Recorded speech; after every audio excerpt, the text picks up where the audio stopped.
right, welcome everybody to our webinar today. We are live. I'm just going to give everyone a few minutes to get online and join the webinar. If everyone's as prompt as I am, that might be a few minutes, so we'll just give it a little bit.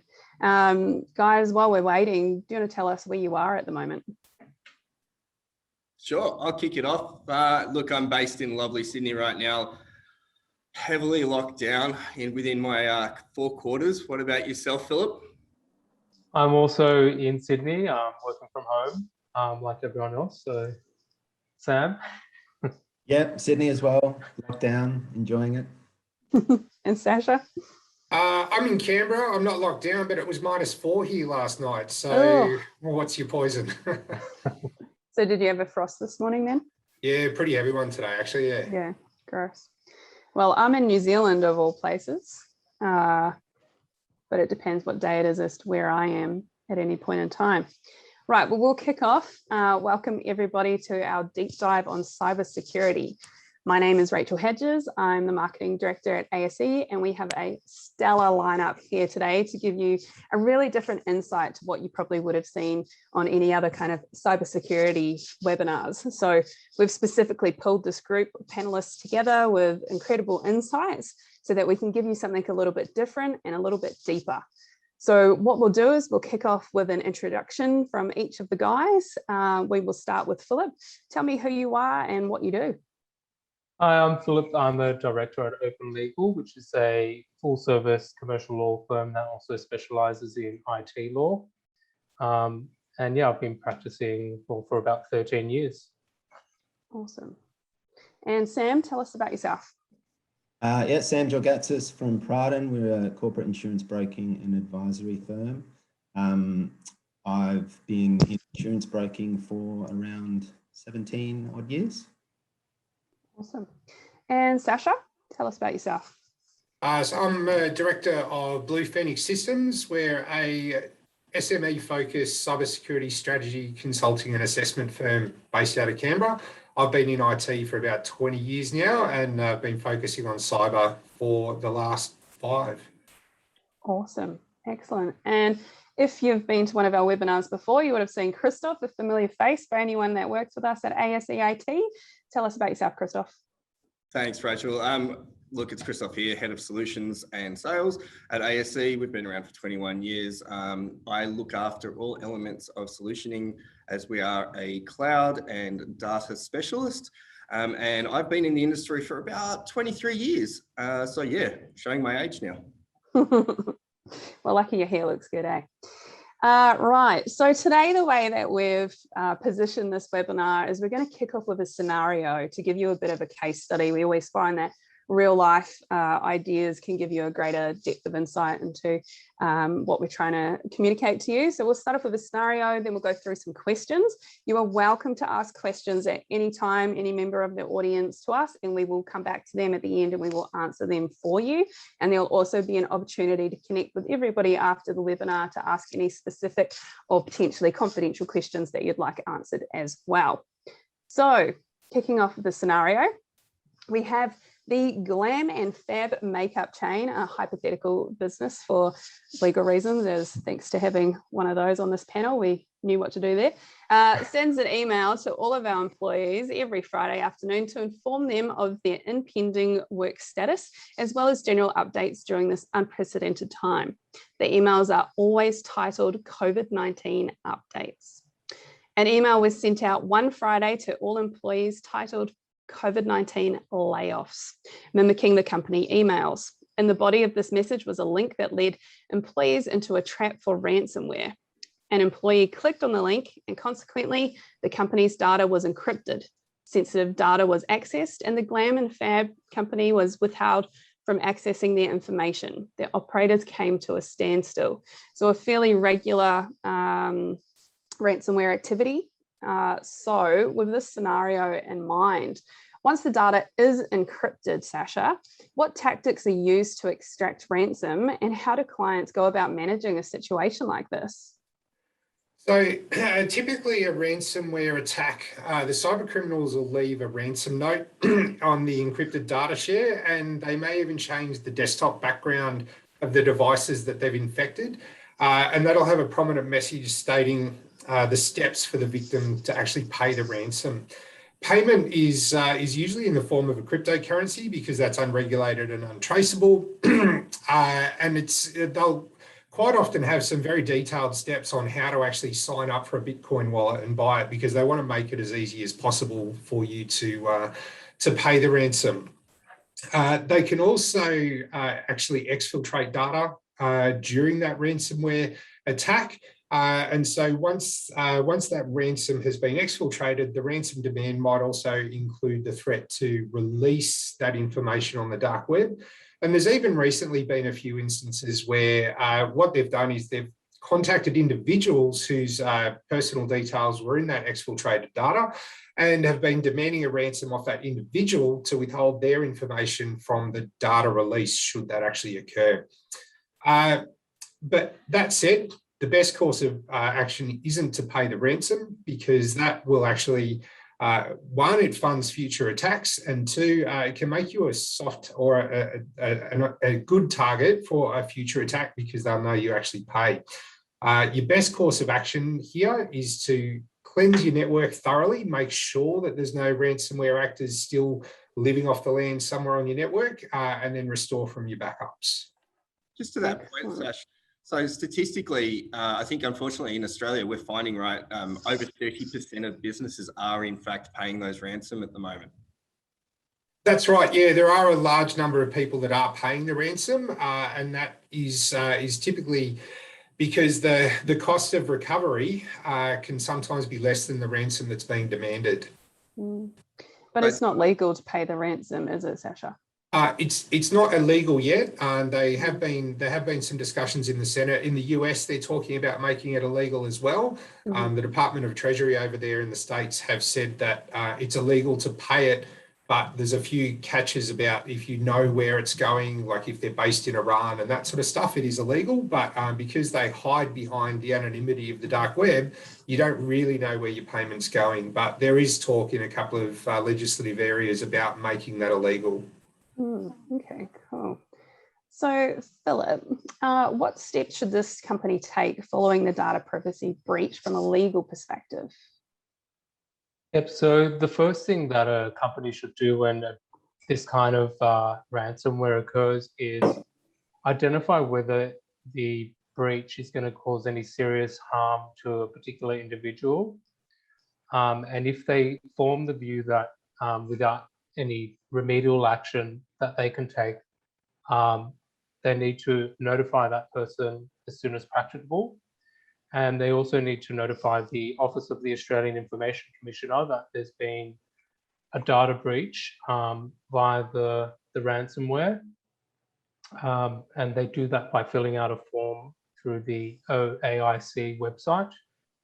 And basically, this is in line with the Australian privacy principles, in particular point 11, which is about each company ensuring to take active measures to secure personal information that it holds on their servers. So they actually have to protect the information from misuse, interference, and loss, but also they have to prevent unauthorized access, modification, or disclosure. So that's actually a positive duty that companies have in preventing these types of data breaches, but also ransomware attacks. So anyone holding a large amount of data on their customers would really need to be paying attention to these kind of tools, I guess, wouldn't they? Absolutely. It's a statutory duty that's enshrined in the Privacy Act and through the Australian privacy principles. Okay. I think on So, top of, sorry, Christoph. So part of that, and then Sasha can also attest to this, is so the Australian government launched the cyber.gov.au website as well. And this was launched February 2019, if I'm right, Sash? Around there, yeah. So when they do, they can report it there for assistance, including additional information and support. And statistically, the collection of that information has grown over the last 2 years to the point where the Australian government has a little bit more information around these sort of attacks. Sadly, statistically speaking, we're seeing a cyber attack every 10 minutes in business right now across Australia. Yeah. And there's some great stats on that website too, isn't there, Christoph? Well, not great, but there's some very insightful stats on that website around cybersecurity and what's happening in Australia as well. Yeah, some of them are quite scary. So oh, sorry, Chris. Go for it. It is. Philip, back to you. Could you provide an example of a client that was liable for improper data care?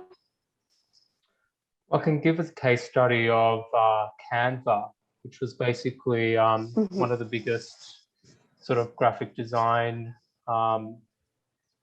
initially free to use the thing. So they have 139 people in their database back in 2019, and they had a data breach occur, basically tapping into that whole database of users. So they had to immediately notify all their customers that when it first became aware of the data breach and what steps it was taking to remedy the situation. And it advised all their users to change their password immediately. But yeah, obviously Canva faced criticism because they hadn't really taken adequate steps to protect the personal information of their users. So then basically it was, it had to also form a view that if someone's identity could have been stolen through that data breach, they had to also report that to the Office of the Australian Information Commissioner. So that was a very costly exercise in terms of also reputational damage for them, because people lost trust in like signing up for Canva. So they would have had a decline in signups after that event, or people going to a different provider that has, you know, a better reputation for protecting users' data. Interesting. And I mean, Canva itself is a great success story coming out of Australia as well. I'm a user as well, but I guess it comes down to if you haven't sought advice, you might not know what you need to be protected for. And that brings me nicely to Christoph. What's your take on this? Are there any backup strategies that could have been in place? What should be going on here? Sure. Look, statistically speaking, 93% of ransomware attacks, cyber security attacks, aren't able to be reversed without a proper backup and data strategy. If we're completely honest, the data strategy also implemented will look at where we can air gap data outside of the business. So to the point, and Sasha can speak to this as well, if you have attached storage or attached information, so for example, your backup's local, what will happen is the more recent ransomware attacks are actually being a little bit more intelligent in the fact that they're able to encrypt those data backups as well. So they're stopping people from being able to recover from backups. And so from part of that, the data strategy we look at our clients with is how do we actually air gap you? How do we give you a full distance between your actual production environment and somewhere that's a backup that's not able to be attacked, let's call it, encrypted, locked, for example. Is that a fair assumption there, Sasha? Yeah, absolutely. A part of any good backup strategy is having those offsite backups and preferably on some sort of immutable or like read-only, like write once, read-only type of storage, so that a ransomware attack can't actually affect it. And then also looking at like how often are you taking that data off-site, and could you afford to lose everything from the day that the attack happened back to your last off-site backup? Yeah. So Christoph, when we think about backup strategies, would there be, like, is it common to have a company that has adequate strategies in place already when you begin your journey with them? Interestingly enough, it's funny you should say that 63% of Australian SMB businesses are using some sort of cloud already, Rachel. So majority of the data that the SMB market, and this is accelerated over COVID and the pandemic. So there was a massive increase for people to utilize cloud-based storage. The problem is, though, they haven't considered the backup or the extraction of the data from a cloud-based provider, meaning that you can actually encrypt that data elsewhere outside of the platform. So you can therefore lose access to be it through a hack as well as through ransomware, your majority of your business data, and it became super critical to actually look at a data strategy and a backup strategy that was independent of just what you had on site. You know, if you consider SMB had a lot of infrastructure on site all the way up until late 2016, 17, where the adoption of cloud services started to grow rapidly. But that's a consideration now that's actually, you know, it's escalated. COVID has transformed how businesses work today. But it means that the technology and data and backup strategies haven't necessarily caught up to that. Haven't evolved as quickly as our workflow processes have. Yeah, right. I'm sure that would be very common as well. And as well, having COVID hit us the way that we did, no one was prepared. So this wasn't something that we came hitting the ground running for. It was something we scrambled for and implemented quickly, and then might not necessarily have revisited in the meantime. So speaking of which, Sam, can you give us a quick rundown of what cyber insurance covers and potentially what the company in this scenario could have done to look after themselves? Yeah, sure. So there's a lot of variance between different cyber policies, but generally speaking, the more comprehensive ones, you can split the cover they provide into 3 sections. So the first section is what's called first party coverage, which is ultimately the losses or the costs you incur as a company yourself to get back up and running. So to deal with the attack, to reinstate data, to clean the system, to get your operations back up and running, to engage the likes of the Sashas of the world and so on, to fix the problem. Second section is loss to the business from an income standpoint. So Philip touched on reputation impact when he was talking earlier, and different policies have different triggers, but generally speaking, you know, if you're going to suffer a loss in income as a result of a cyber attack, you can insure against that. And that's irrespective of whether the loss is direct, which is, you know, let's say it's sufficient, the attack is of sufficient gravity that it prevents you operating. But it's also where it's less direct, where, you know, you've got to notify, it hits the media, you're a high profile company, and that reputational damage causes a flow-on effect to your bottom line. And the third section is liability. So, you know, again, there's privacy implications that Philip touched on, but just generally speaking, if you've been hit, if a whole bunch of personal confidential data is released, and then third parties take issue with that and sue you, a cyber insurance policy can cover you for that. And I think, you know, in this scenario we've just covered off, all 3 of those sections could be relevant. In Australia, Sam, I'm not sure if you know this off the top of your head, but what portion of businesses are covered by cybersecurity insurance? I wouldn't know off the top of my head, but yeah, it's still surprisingly low. So cyber insurance is a lot more high profile than it used to be. There are some statistics coming out of Europe suggesting that in the last 18 months, the percent uptake went from 26% to 27%. So that's not significant at all when you consider, you know, if we look at the Australian, for example, reporting last week that ransomware attacks were up 60% on 1 year ago. And there's a couple of reasons for that. I think there is, the product itself is not easy to understand unless, you know, someone's sitting there thinking through how it works. And we're now, as a result of such an increase in activity and increases in the amount of ransoms, increases in the cost to get back up and running and so on and so forth, we're moving towards a bit of an affordability issue with cyber insurance. And, you know, we're seeing insurers globally, not just in Australia, looking at their evolving loss position and claims experience. And they're saying, well, hang on, can we keep providing the amount of coverage we're currently providing for the same amount of cost, or do we need to provide less for more? And so if you're on a tight margin, or if you're a small business and you're looking at your cost base, particularly in the current economic environment, it's tough to put that much aside for a policy, notwithstanding its value. Yeah, to have it ready and waiting, I guess. And that's a consideration that I'm sure is we're finding at the moment that people aren't prepared for, or businesses aren't prepared for.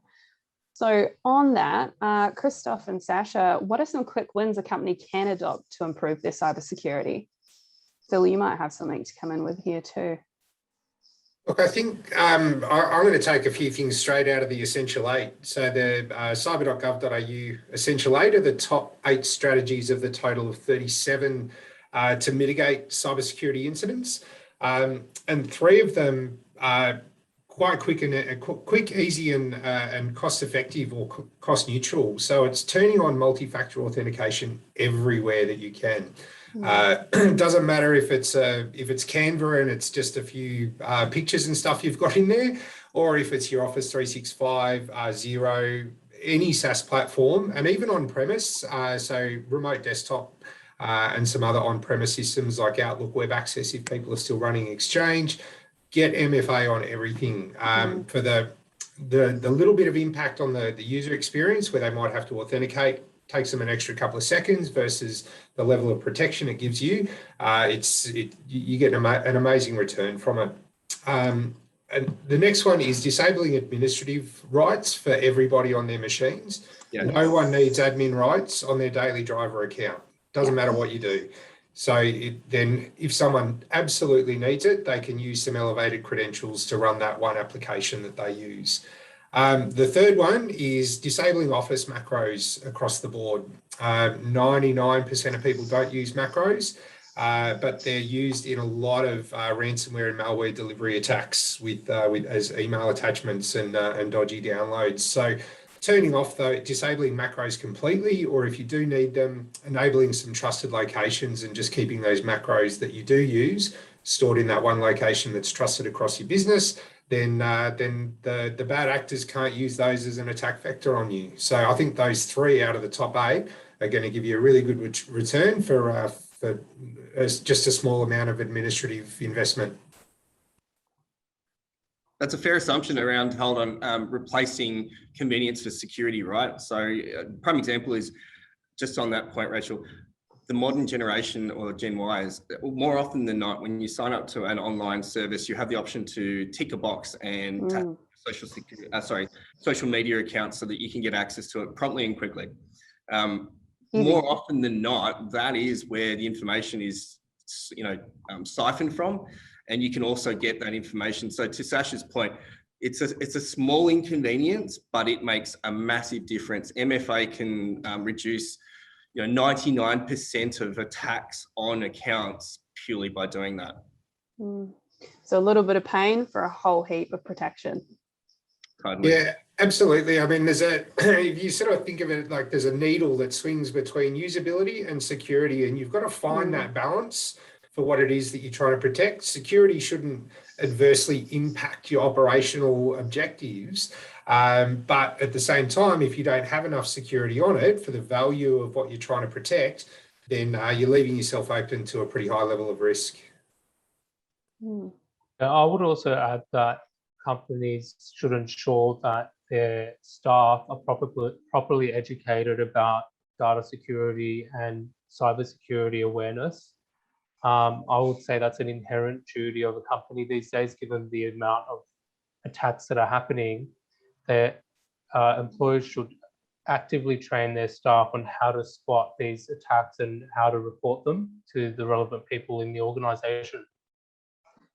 Yeah, absolutely. Some security awareness training, especially around phishing emails, could have prevented that scenario that we had at the start of this webinar, because staff would have known, well, okay, this maybe looks a bit different, or the link doesn't take me to our SharePoint. It's going off somewhere else. And so just a little bit of security awareness training for your staff can go a long way, because 90% of breaches start between the keyboard and the chair. It's not Russian hackers with a 0 day. It's people clicking on something they shouldn't have done.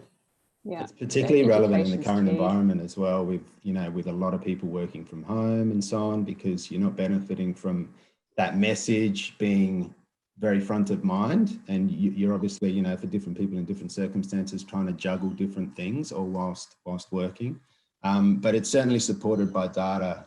There's a report out that suggests that in terms of attacks against organisation systems, it's moved from 65% email based in 2019 to now over 85% for 2020. Yeah, that's about identifying, well, where's the weakest point and targeting. It's also the most popular because it really costs them nothing to send an email, but to exploit a vulnerability or to hack a firewall, it takes time, manpower, and resources. Ransomware as a service, they can send 1 billion emails, and if they get a few Bitcoin out of it, then they've made a profit. It's almost the lazy hacker's guide, isn't it? The worst part, though, if you're talking about that, Rach, I mean, they're also becoming a little bit more targeted around that. I think you'll find over the last 12 to 24 months, they're sort of targeting being specific, and we can Particular talk industries and the like.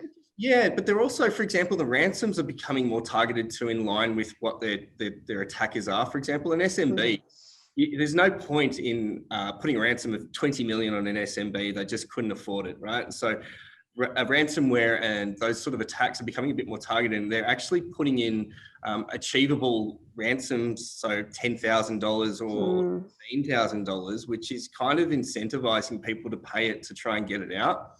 And I think, you know, one of the biggest concerns about paying that is there's no 100% guarantee that the data that they've exfiltrated, as Sash was saying earlier, doesn't land on the dark web. Yeah. So we've had a question come in from Megan. Thank you very much. I will head back to you in about 2 questions. Just a reminder to the rest of the audience, if you have questions, please start sending them in and we will address them shortly. So Sam, I guess one of the things a company should consider as part of its cyber risk strategy is insurance. How can companies leverage what they're doing in cybersecurity and risk management to positively influence their insurance outcomes? Look, it's a good question. Insurance is traditionally associated with being a hassle for business owners. It's, you know, it's, they see it as something they have to do. The information collection mechanism that's used can be quite traditional, let's say, you know, proposal forms and questionnaires. The best way for organizations to view it is, you know, you're not buying insurance, you're selling your organization to an insurer. So it's about painting the best picture you possibly can of your risk profile. And for cyber, that means that you want to take, you know, you'll need to fill in a form or a questionnaire of some sort.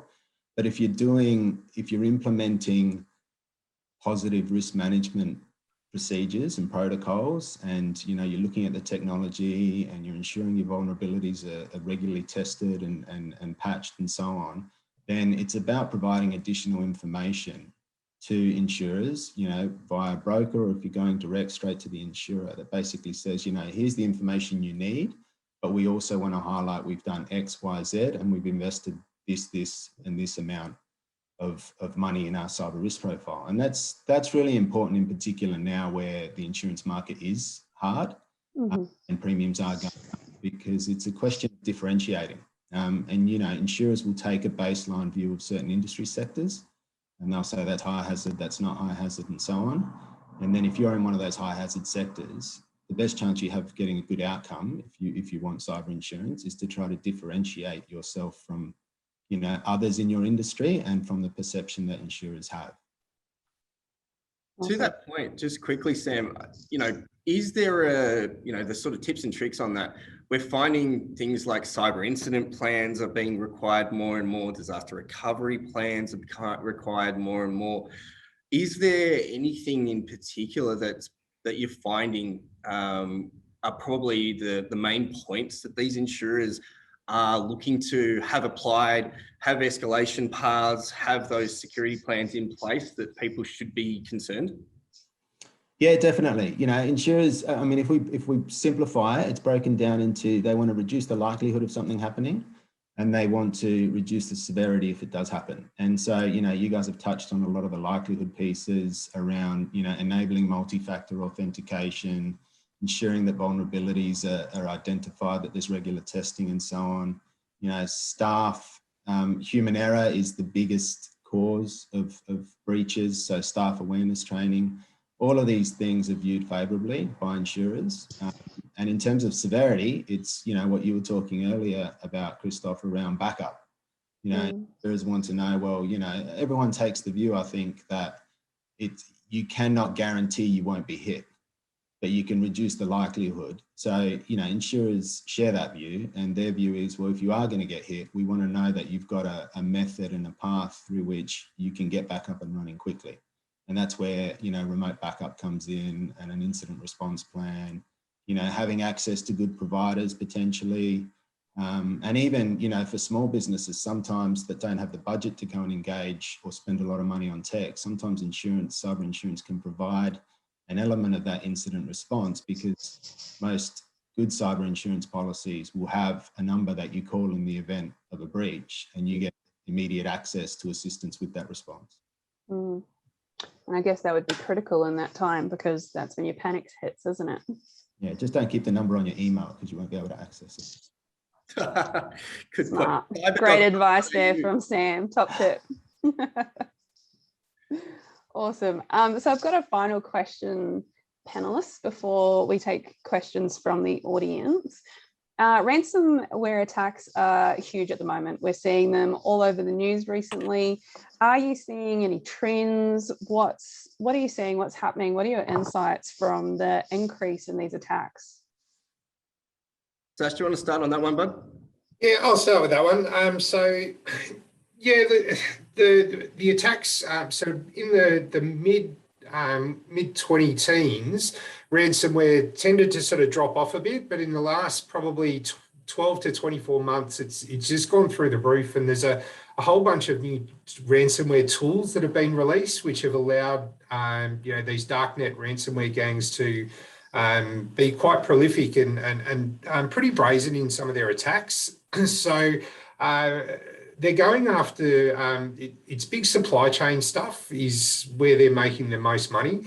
For example, the Kaseya attack of a week or so ago, where they used a zero-day exploit to compromise Kaseya servers, which are used by managed IT providers to monitor and maintain all their clients' networks. The Revil ransomware gang actually exploited that against a bunch of Kaseya servers worldwide, and then pushed ransomware down to all of that IT providers' client systems that were powered on at the time, and then subsequently disabled access to the Kaseya servers, so that the IT provider wasn't able to take remedial action through the linchpin, their main tool.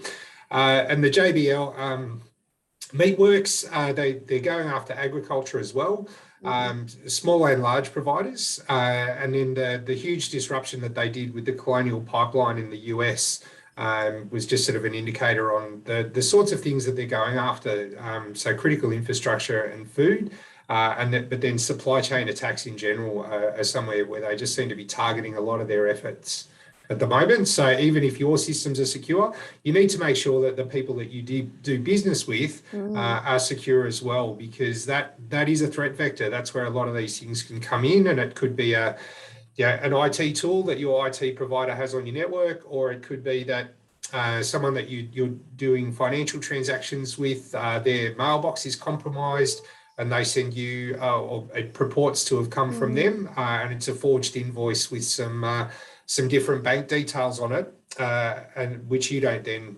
verify, and you make a payment directly to a cyber criminal. So it's really about keeping these things front of mind, not being completely scared out of your wits about it, but it's important to think before you click, and make sure that you verify through a trusted channel if there's any change or something that you see that's a bit suspicious.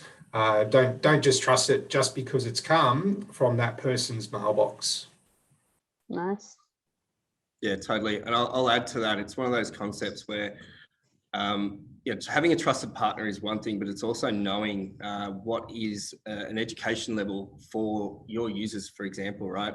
It's being able to even check in, if it could be just call your service provider and go, hey, look, I've got this, I'm not sure, or to call someone within the business and say, hey, I've got this, I'm not sure. It's always human error is the biggest percentage of where malware and spoofing, etc. happens. So if you're unsure, the first thing I always suggest to anyone is just make a call, ask. It can't harm, it can't hurt, right? Yeah, and I would also add that, but statistically, the Australian Cybersecurity Centre has actually estimated that the cost to the Australian economy is actually around $29 billion annually. And the reason why it's an estimate is because ransomware, a lot of that isn't actually reported because it's paid through cryptocurrency, and there's no proper statistics of the total cost. So that estimate is astronomical. They're actually, with the discussions they're having about potentially making it illegal to pay a ransomware, they're also talking about now mandatory reporting of cybercrime and ransomware, just so that the true numbers can be understood. There's the Office of the Information Commissioner notifiable data breach reporting, but if the business determines that that no data was exfiltrated, there's no obligation for them to report it.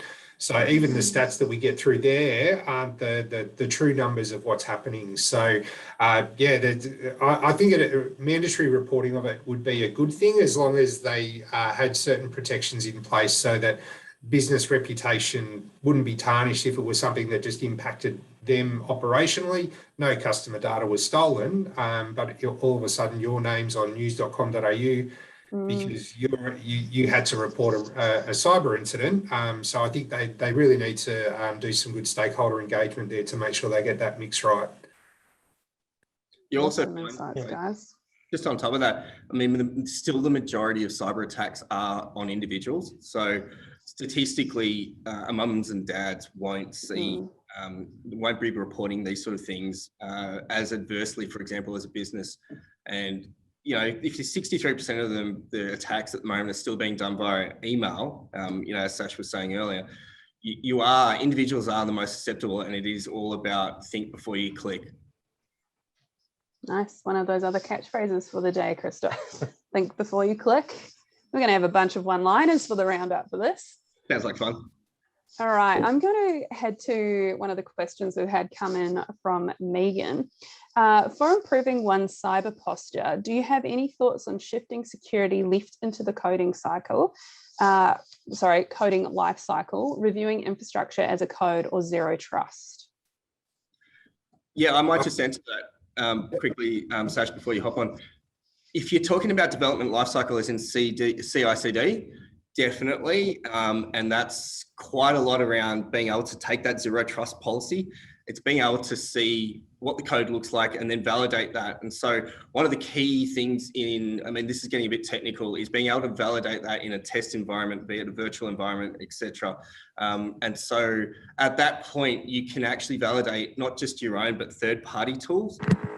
That in itself is definitely, you know, one large step for larger corporations. SMBs are less inclined to do that purely due to the costs behind it. Is that a fair assumption there, Sasha? Yeah, absolutely, Christoph. And I mean, my view is that security should be as far left as possible in that coding cycle. It really should be in the concept phase. What's security going to look like for this product or this platform? Because trying to bolt security on at the end as an afterthought is always going to be messy. The implementation might be flawed and you'll end up with vulnerabilities. But if security is baked in and tested throughout the entire application or software development lifecycle, then you're putting yourself in a much better position. Likewise, with the IAC and zero trust.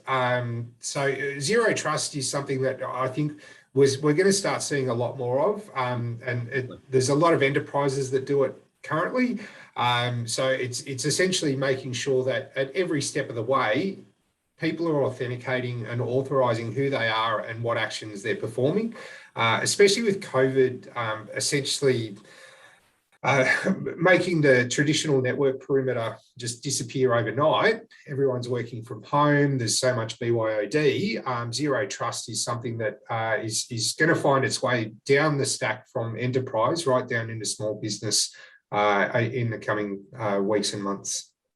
Would you say on top of that, Sasha, just because of the distributed networking, if you think about it statistically, we're looking at a 59% increase in remote working. And as you said, the network boundaries have so stretched far and beyond that the zero trust is now kind of like an impetus on the business and the organization as well to try and push that further down towards the end user right now?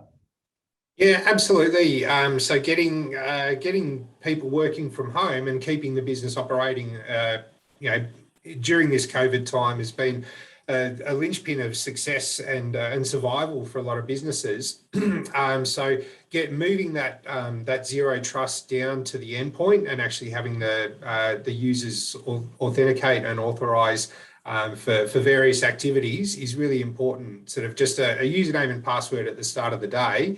And then being able to access absolutely everything until that session times out is it's opening yourself up to all sorts of problems. So moving zero trust down into small business is going to become more important, I think, as we see cybercrime and ransomware move forward and ever increasing sophistication of the attacks. Zero trust is going to become a lot more important for businesses of every size. And Megan has confirmed, that yes, it was SDLC she was referring to. Perfect. Awesome. All right, guys, well, we've got a little bit longer to go. So I actually have another question that I'll throw out to you. And just if there's any other topics you want to tie up from what we've been discussing today, we'll go to the panelists too as well. So what is the most interesting cybersecurity case that you've potentially worked on, no names, of course, or you've seen in the news lately? Sure. Should I kick that one off? Go, Christoph. We've actually had an increase in our service desk being called from new prospects and clients now. The Kaseya, obviously, attacks that Sash mentioned earlier has actually hit quite a few businesses in Australia.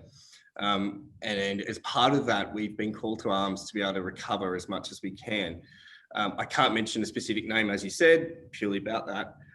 But the opportunity for recovery was quite low. And I'm seeing a lot of this right now where businesses have had a consultant, a strategist, a IT provider notify them they need to consider certain elements of increased security, backups, etc.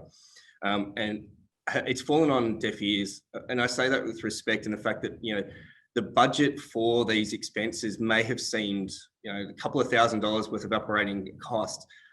It's only when this becomes prevalent and they are fallen victim to the ransomware that cost actually negates what would have potentially been, a business stopping event. So this is exactly what happened to one of our recent clients, and an unfortunate scenario where they were held to ransom. The fortunate part was that we were able to recover their backups, and over a course of 3 or 4 days, we were able to recover the large majority of their data and get them back up and running. Anybody else want to jump on that? Yeah, for me, it was a few years ago now. I was working with a company that received a fraudulent invoice. This invoice was in the millions of dollars, and basically someone had compromised the mailbox of one of the finance staff and lived off the land in there for a couple of days, scanned through all the email content, and discovered the types of invoices, took a couple of copies so that they could make a good looking, legitimate looking fraudulent one. And essentially what had happened was that this user account had been having some trouble with their multi-factor.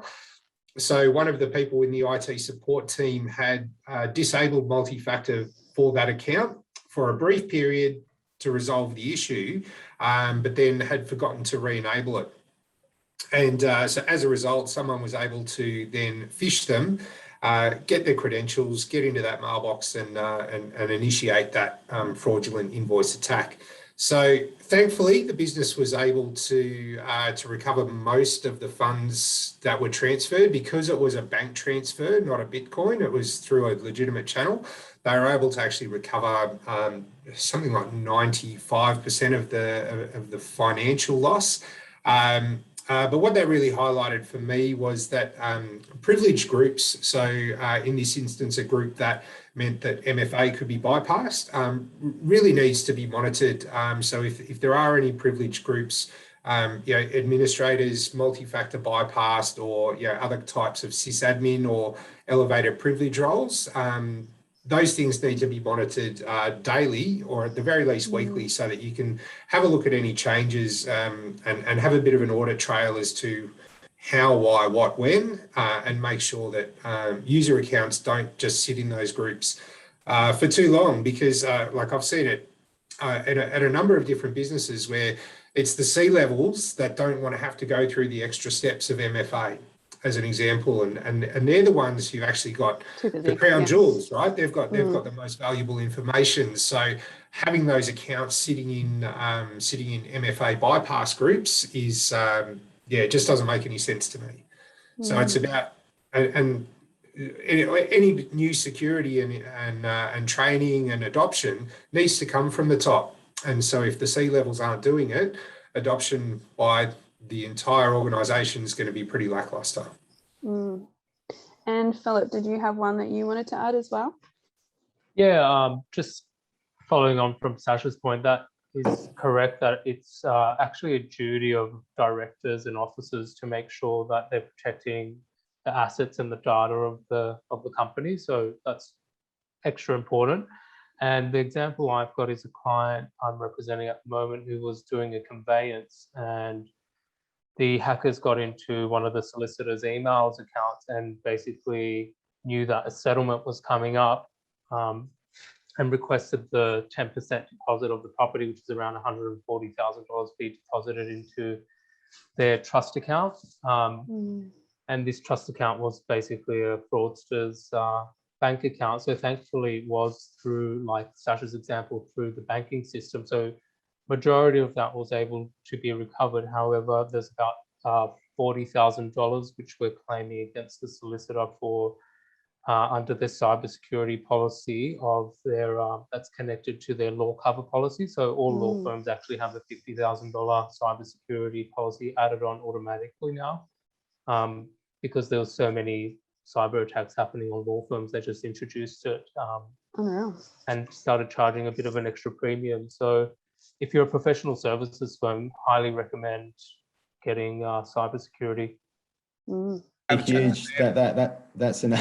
That scenario is, I mean, it's serious to the point that the relevant law societies in different states were issuing alerts to their members saying, but it's not just those. One of the ones we've seen a bit is, and it's quite a general or quite a common fraud, is where someone does gain access to the emails of, say, a contractor, and then sends an email through to a principal saying, "Oh, please note our bank details have changed," and changing it to their accounts, and then a transfer goes through willingly. And we saw one, I was involved in one a few years ago now, where it was a local government, so it was a council, one that will remain nameless, and they had an email from who they thought were their contractor saying, "Please note ahead of our next progress payment that our details have changed."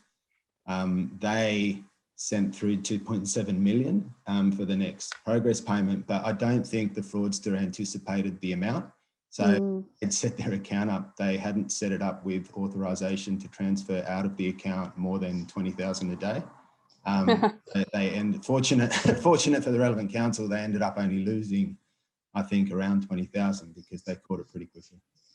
Unreal. It's really important from a risk standpoint, and a lot of insurers will actually mandate this to give you crime cover. It's very important to have a procedure in place for payments where if you receive notice of a change in account, you should be independently verifying that change of account by phone, and that should be using a phone that you have a record of, not the phone at the bottom of the email that's sending the request through. Yeah, one of your original numbers, isn't it? Yeah. I mean, it brings to light just how, I guess not simple, but how, I guess it is easy for people to replicate, and well, easy not for them to replicate, but easy for people to fall prey to it. It's prevalent, and cybersecurity attacks are obviously on the rise. So thank you guys for coming and giving us such an awesome insight today from some different perspectives as well. So we'll start to wrap up the audience here, or the audience, the webinar here. From what I gather in the last 45 minutes or so, backups are the low-hanging fruit. So that seems to be our easiest piece there. Protection is critical, and there's all different types, and having a trusted advisor in your pocket is key as well, and working out which kind of trusted advisor is relevant for your business too. Obviously, we've got a bunch of them right here on this webinar who have just got incredible insights, which I just didn't know about prior to today. So Christoph will be in touch with everybody after the webinar, and we will send out an email which has a LinkedIn connection for everyone on the panel as well. Philip, Sam, and Sasha, and Christoph as well, thank you so much for your time, for coming on board and sharing your insights with everybody. It's been awesome, and we'll close off. Any final thoughts or farewells? Just wanted to thank you for the opportunity, for the invite. Awesome. Yeah, thank you for the opportunity to speak. And yeah, like it doesn't have to be scary, but what it does have to be is multi-layered. You can't just rely on one thing and one thing alone. Awesome. Yeah, and, Cool. and in the same light, if anyone has any questions, my favorite saying is there's no dumb questions. Please, by all means, find us. We're available on LinkedIn, on social media, etc. And that's the best thing, ask and reach out, and we're always here to help. And I think what we've realized today is just how you just don't know what you don't know. And there's so much that we don't know. And without the right advice, we're not going to find out. So Correct. Awesome. And thanks to everybody throwing up thanks in the chat as well. Much appreciated from the audience, Tabitha and Mark and Amy. Thanks, everyone. Have a wonderful Thursday, and we'll be back in a few weeks with another webinar. Thanks, everyone. Thank you. Bye.